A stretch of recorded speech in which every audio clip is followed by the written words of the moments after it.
xəstəxanada yazmışdım bu şeiri.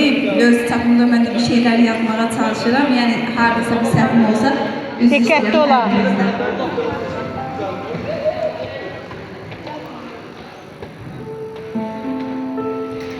İlahi, mən nələr gördüm burada.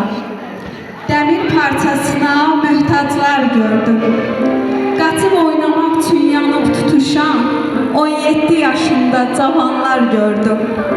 İlahi, mən nələr gördüm burada. Bir ana sözünə möhtaclar gördüm. Dilindən bir kəlmə sözü çıxmayan, bütün gün səs salan körpələr gördüm. İlahi, mən nələr gördüm burada. Dünyaya sığmayan dərdləri gördüm. Gündüzlər hər kəsə gülən gözləri, gecələr bir küncdə ağlayan gördüm.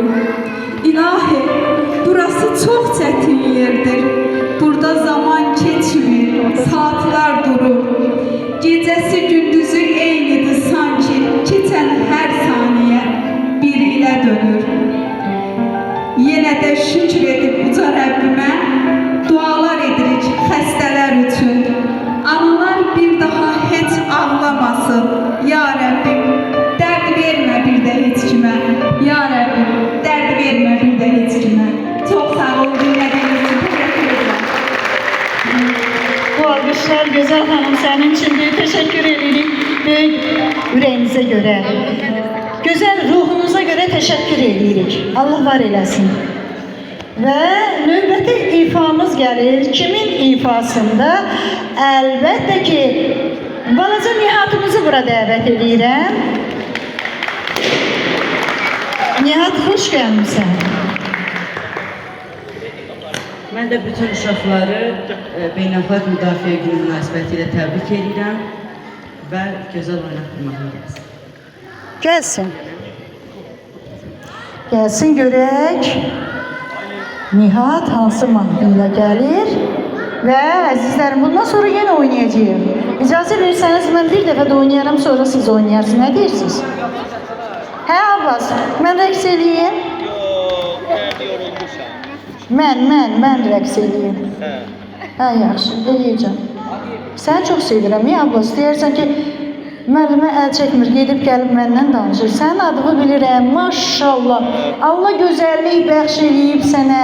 Həm daxilin, həm xaricin gözəldir. Abbas, sən hamıdan gözəlsən. Gələnmədi.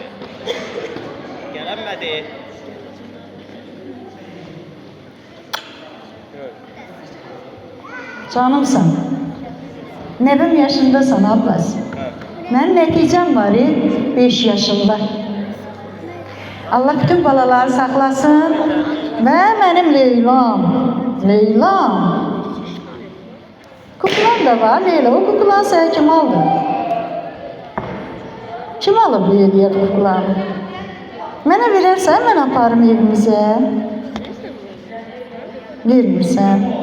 Yaxşı, mənim gözəlim, şirinim, şəkərim, hamıdan gözəlimsən. Adın neydi sənin? Zay. Ay Tuncay, sənə qurban olum, ay Tuncay. Qara gözüm, gözəlim. Suska istəyirsən, gözəl. Danış görüm. Elə mənim payım o idi. Sağ ol, sağ ol. Hə, neyiniyək? Hazır olmadı. Deyirsən, mən də vaxt keçirəm. Buyur.